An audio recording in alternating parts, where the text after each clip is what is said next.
Hey everyone, thanks for joining us for Midweek. Today you have me, the John, the Children's and Family Minister, and you have our Senior Minister, Chris Gregg, here with us. Say hi to everybody, Chris. How are we doing today, everyone? Thanks for joining us.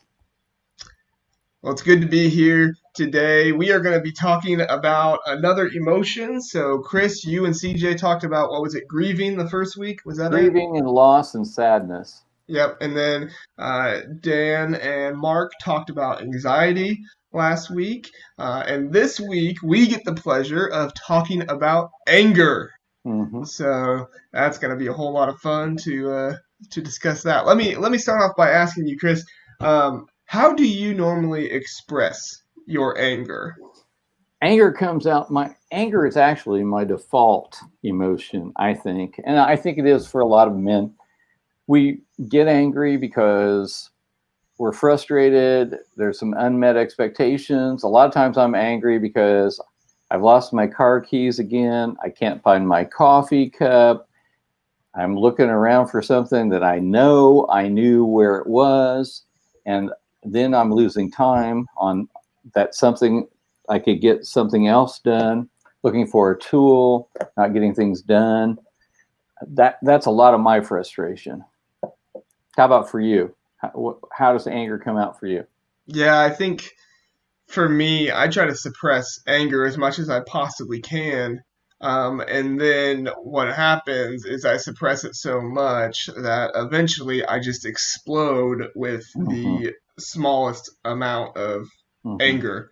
I remember as a child, I would break stuff when I got angry. Mm-hmm. There was a hole in my door at one point Mm-hmm. from me kicking it. Mm-hmm. Um, it might still be on the door today, Mm-hmm. for all I know. But I would express it by kind of breaking things when I was younger, but then I kind of would start to suppress it, and now, like I said, I suppress it, and then it all comes out, and me yelling or me just getting upset with the smallest little Mm-hmm. things. It's happened before where it's been like just a super tiny inconvenience, and I find myself, you know, Mm-hmm. wanting to say words I shouldn't say and wanting to, Mm-hmm. break something or whatever. Mm-hmm. And it's just like, when I get in those situations, I think to myself, this is not me. This is not the Mm-hmm. kind of person I am at all. And I Mm-hmm. think anger does that to us, and in a way. Chris, you talked on Sunday about how when we're under the influence, when we're drunk, Mm-hmm. we Mm-hmm. kind of change who we are because we're Mm-hmm. under another influence. Mm-hmm. I kind of feel like anger does that to us, where we're under another influence of our anger. What do you think about that? I'm curious your I thoughts. think so. I think that if we let anger go, what I want to say, have its own way, then we see that in road rage and people using their vehicles and getting out of their vehicles and getting into fights and where our emotions go, and then we say things that we we we shouldn't say, and Hmm. then we don't Hmm. get over, and then it could get physical. Right. So there's a lot that goes on with anger, and God teaches us a lot about anger. It says, be angry and sin not, and Hmm. that's really what you want to do. Is what I've been taught from a counseling perspective is that anger turned inward, if you don't express it or acknowledge it, then it becomes depression. But anger that goes outward is like a volcano, which is uncontrollable. So what we want to do is take that energy of anger and utilize it in in problem solution or problem solving and working through the situation in a positive way.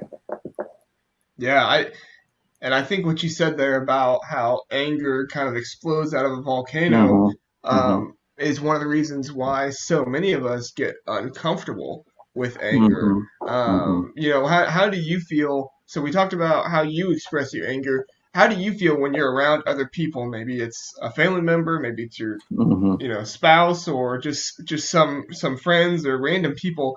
Mm-hmm. How do you feel when other people around you are expressing their anger? Well, I don't know that anger expressed with loud words and yelling accomplishes a whole lot. I think that people become more resistant, and I've I would yell at my kids like everybody else has yelled at their kids raising them. And sometimes I've been stern with my grandkids, and it digs a hole in my relationship with them or with your spouse.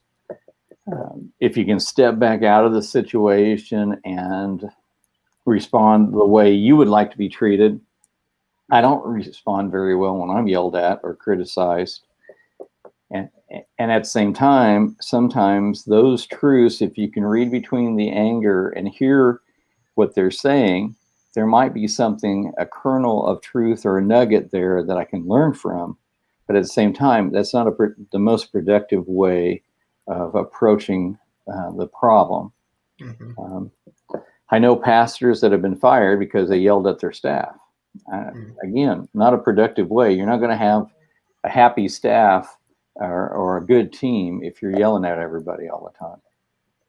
Yeah, I've been here, how's it been now? 2.5 years or something like that now, and I've never heard you get angry with any of us. Right.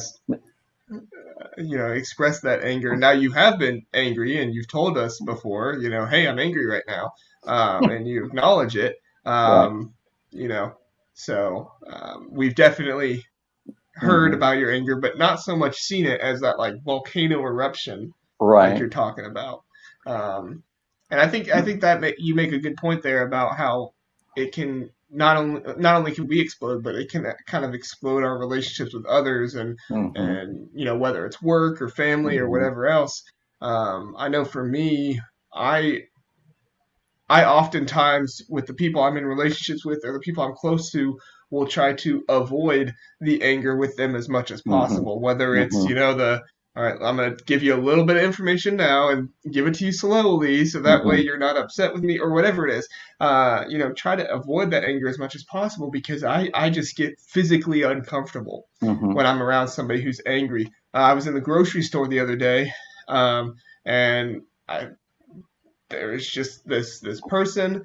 I won't give any details because I don't want to say who it was or anything. I didn't know the person, but there was just this person that they were going down the aisle and they saw something wasn't there. And so they asked a worker if they had it, and the worker said no. And they got verbally and visually angry with the worker. And it made me very uncomfortable. I was supposed to go down that aisle to grab something that was on my list, but I quickly avoided that aisle because it just made me physically uncomfortable to even be near that situation, where the person was not just because the worker didn't what am I trying to say? Deserve it. Not just because the worker didn't deserve it, but just because of the anger that this person was expressing. Made me feel uncomfortable, made me feel embarrassed for them, and I just had to get out of the situation.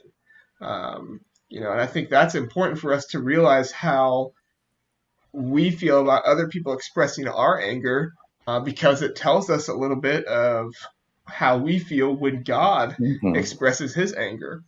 We were talking before this, and I mentioned, I was listening to a podcast the other day on anger, and they were talking about when God gets angry. And they said that the very first time that that the Bible writes about God being angry is not during Noah's Ark. It's not during that time. It said that God was sorrowful, that God was sorry that he had made these people, which, kind of like I'm not mad, I'm disappointed. The disappointed is almost worse.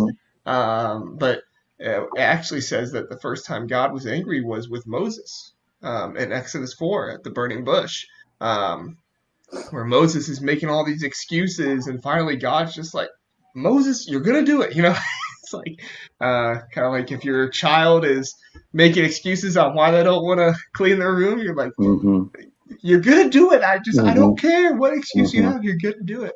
Obviously, it was a little bit more serious than that.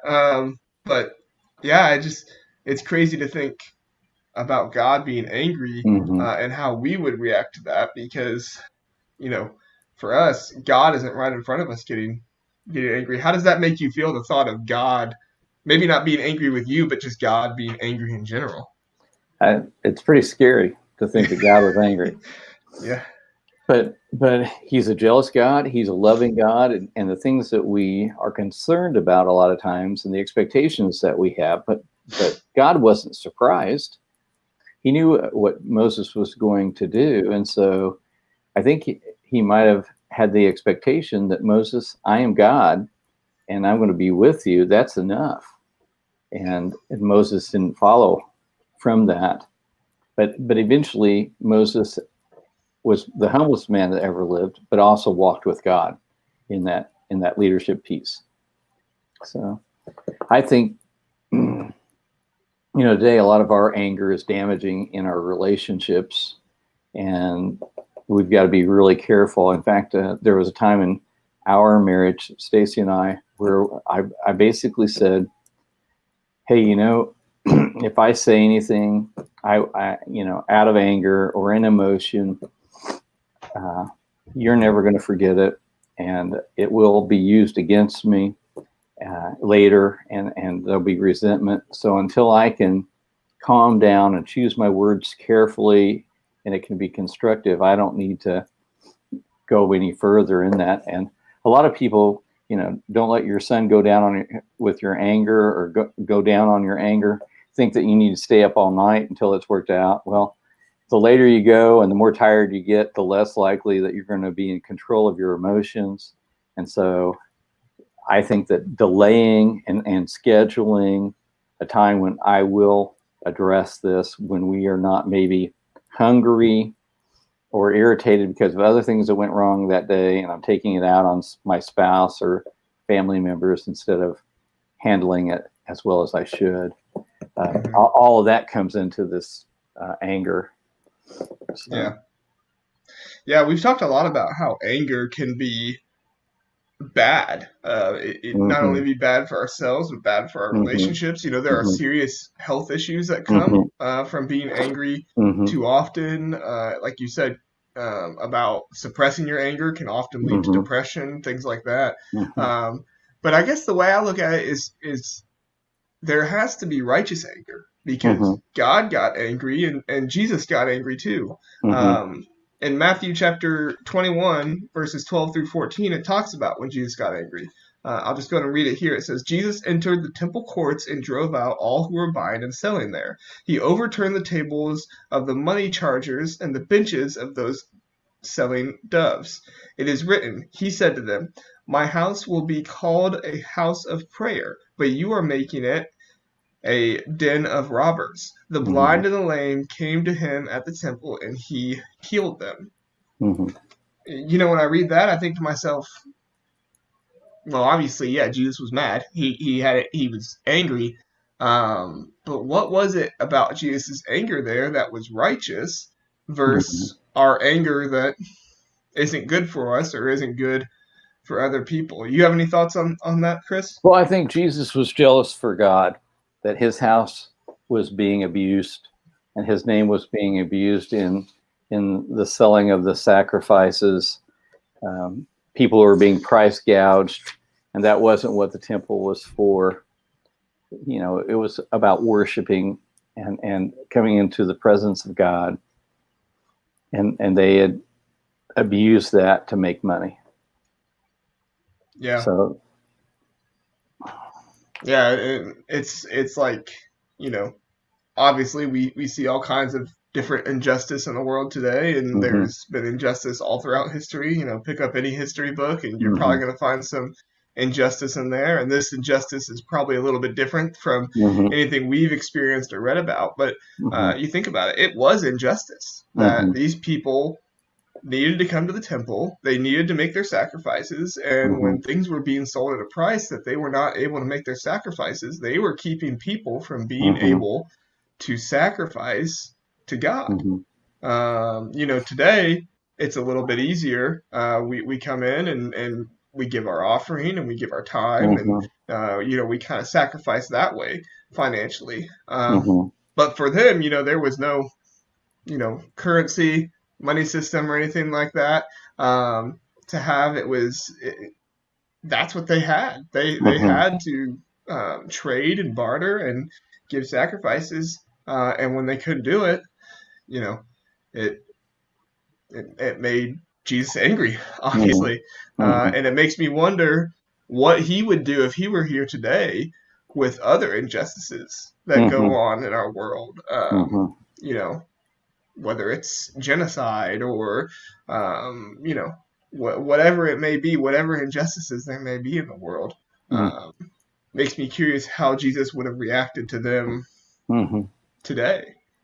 Um, but yeah, it's crazy to think about. Um, but what also surprises me, well, it doesn't surprise me so much, but I would like to note it. Um, in that podcast I mentioned earlier, they were talking about when God described himself in Exodus 34. It was kind Mhm. of God's first time giving a description of Mhm. himself.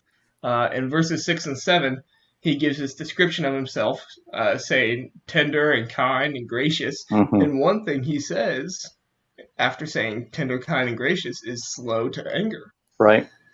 Um, and I just think that is such a good model for us today is like, you know, your anger serves a purpose. Your righteous anger serves a purpose. If you get angry about everything, then, what's it going to mean? But if you're Mhm. slow to anger and you're selective Mhm. about what you're angry about, Mhm. um, it makes a difference in that way. What are your kind of your thoughts on slow to anger, Chris? Well, slow to anger in the Old Testament, the word that was used was that God had longer nostrils,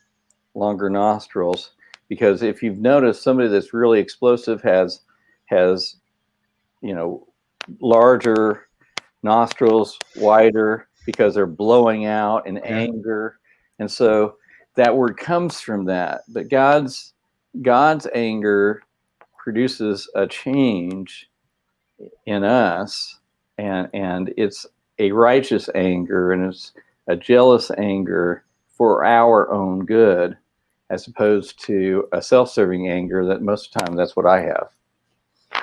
I want my needs met. I want my expectations. I'm frustrated because I didn't do what I was supposed to do or didn't get done. And why didn't you? And it's accusatory and it's damaging. Just like Jesus said, if you're angry at your brother, it's like murder, and saying reka, those kind of things. It's hateful. And then there's a tit for tat. When you get into this anger mode, you get angry at someone, they get angry at you, they get even.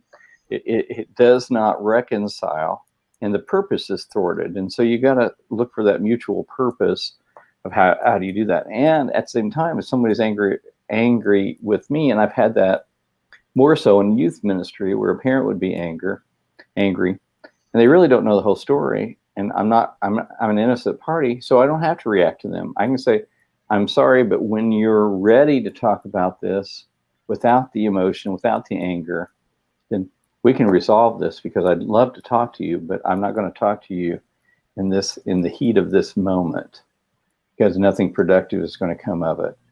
So that slow to anger is something that you got to realize somebody somewhere, something's not clicking.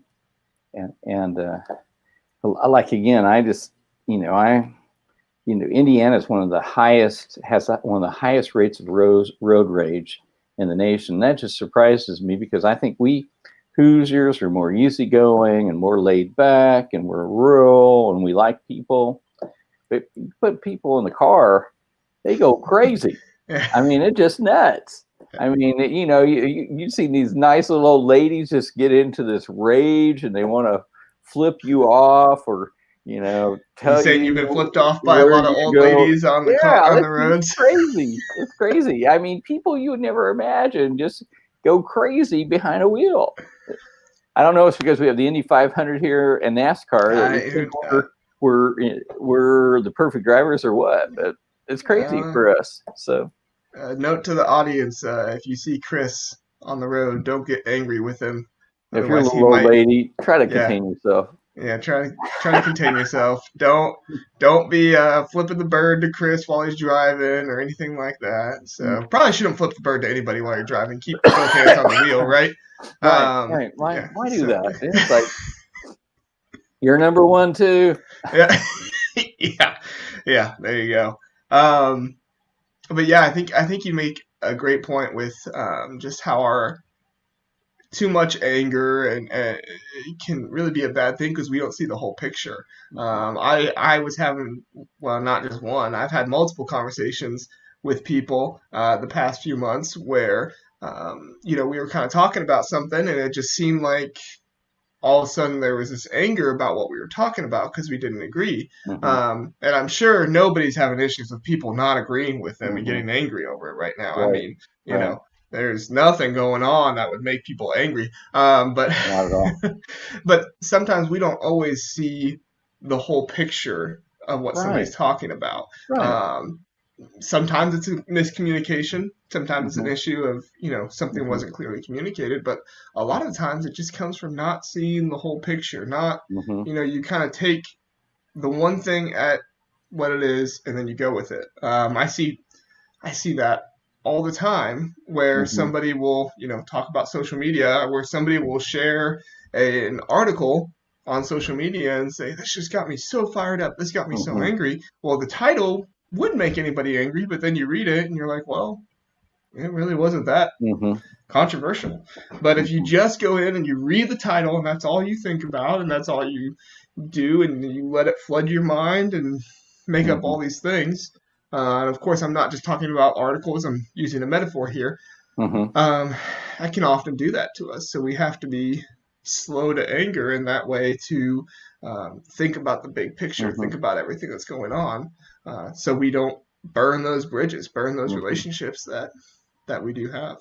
So, I agree. I think slow to anger, the whole idea of quick to listen, uh, slow to anger, and quick to, what is it? Quick to hear, it's in quick, James, isn't it? yeah, quick to hear, slow to speak, and slow to anger. Yeah. Slow to speak. A lot of times, what you're describing to me is what Andy Stanley talks about, filling in the gap, or Hmm. not filling in the gap, or giving the people the gap. And that's just the old fashioned way of saying, or the new way of saying, giving people the benefit of the doubt. And what I've got Hmm. to train myself, and I don't do this very well, is to get curious and ask questions. And one of my favorite questions to ask for accountability is, what happened? Because that way Hmm. you can fill in the gap. What happened? I'm not Right. accusing you of anything. I wasn't there. I don't know. I don't know what happened. So tell me what happened. And then that Right. way, and with our kids, disciplining our kids, what happened? And walking through that, because immediately, if they think you're angry, they're not going to be filling in all the details because they don't know what they've done. They may not know what they've done wrong, if there is any Hmm. wrong. Yeah. Ignorance is a lot different than intentional. And a lot of times we think things are intentional when people just are trying to do their best. Or we think people are intentionally trying to be ignorant Right, sometimes. right. But yeah, no, you're right. And um, it's important to fill in the gap and give Mm-hmm. people the benefit of the doubt, Mm-hmm. not just politically, but Mm-hmm. with other things as well. Mm-hmm. Anything in Mm-hmm. life that might make you angry. So Mm-hmm. let me ask you this, Chris, while we kind of wrap up here. What are Okay. some things you've done in your life? And obviously, you and I are not the model example for everybody, but just Right. get personal for a Right. minute. What are some things in your life you've done to try and make yourself more slow to anger and give yourself kind of give people the benefit of the doubt? Have there been any actionable steps you've taken that you can share with us or anything? Well, like I said, what happened is a great all-around question. What's going on? What what Hmm. what happened? And that will allow you to talk about it. But also, if you live, you've got to be present, and so you've got to know what is going on. Am I angry, and why I'm angry? A lot Hmm. of times, I have a friend uh, who is a great manager, great strategic planner, and he'll go out and take a long drive. I just he Yeah, might go drive for an hour, and I'm that thinking, wouldn't work for I've me because I'd never, just be I've more never susceptible to done that. road I've rage. never But done that. Yeah, I've never done that before. Stepping back, and also, I think with experience, you realize, hey, I'm just digging myself a hole when I hmm. respond. If someone's angry with me, if I respond quietly, and knowing that, you have to have some confidence in yourself and also in God that, first of all, I had no intent of harming anyone. I am doing my best. I didn't know. I'm conscientious. Mm-hmm. And some people you can't please, but also you stop and listen, and you get curious, Mm-hmm. and you don't respond in kind. A quiet, what is it? A quiet word lessens the anger. Is that the old saying, Yeah. something like that? A Yeah. quiet response. Those are a Something few like that. things that Yeah. I try to do. I do better around the church than I do at home.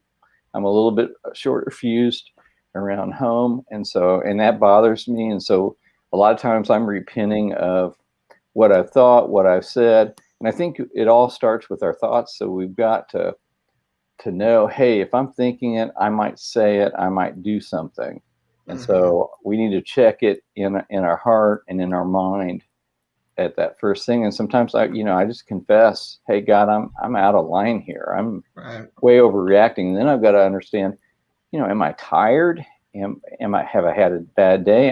Am I misplacing this anger, and I'm frustrated with this over here, but I'm taking it out over here because I'm safer doing that. Right. Those kind of things. How about you? Yeah. What do you do for anger Um. management? Well, one thing I did a while ago, I started this when I was in college, and I'm not always perfect with it, but I try to do it as much as I possibly can. Is there's 31 proverbs, and there's oftentimes Mm-hmm. either 30 or 31 days in Mm-hmm. a month, and I Right. go through and I read one Mm-hmm. proverb a day. Mm-hmm. And oftentimes, somewhere in there, you'll find some type of wisdom of your actions and responding to people. Mm-hmm. And, to me, that's where anger is most dangerous, when it's a poor response to other people. Mm-hmm. So I just try to read a proverb a day, and I try to kind of meditate on at least one of them.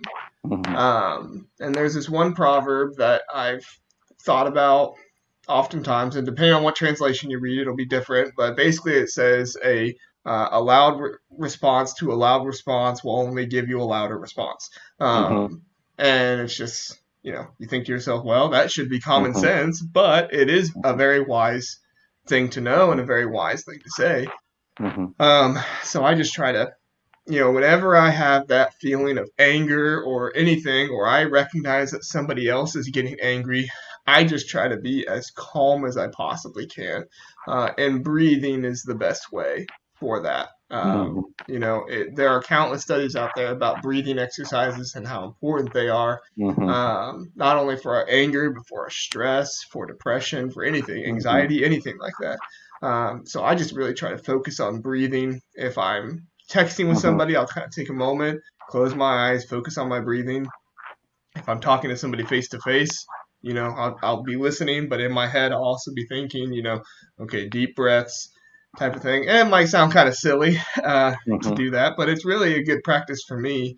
And just consciously, in those situations, be saying to yourself, if you respond loudly, maybe not Mm-hmm. loudly, but if you respond aggressively, like they are responding, or if you start responding aggressively, they will most likely Mm-hmm. reciprocate that aggression, and you're Mm-hmm. really not going to get anywhere just by being angry with each other. Mm-hmm. So, trying to reserve my anger for the correct situations, like we said, slow to anger, Mm-hmm. use your anger in the correct situations, Mm-hmm. because our anger shouldn't come from, self, what would you say, our own self interests or anything like Right. that.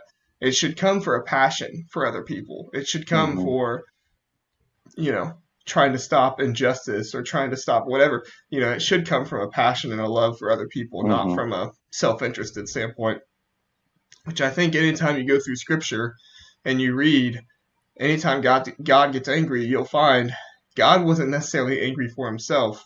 He was more angry for other people, because he is Mm-hmm. a passionate, he is a jealous, he is a very loving God, Mm-hmm. who, even though we mess up as much as we possibly can, he thinks more about us than, you know, anything else half the time or any time. So yeah, that's just kind of the way I do it. Like I said, you and I aren't perfect. We're not the models, but it is something that we can both Absolutely. share a little bit of what we do. So, any final thoughts on anger, Chris, before we Well, get going? I think one of the keys, what I was hearing you say is we've got to recognize when we're angry.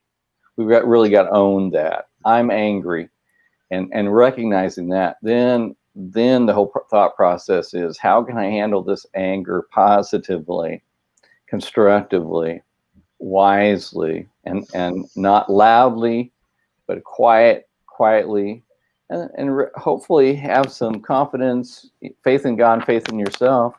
I really haven't done anything intentionally to make this party angry, and I want to resolve this in the best way possible. And I think that's what you were saying, and that's what I was hearing, is that that meditation piece, and just having a peace within yourself when you get into that situation.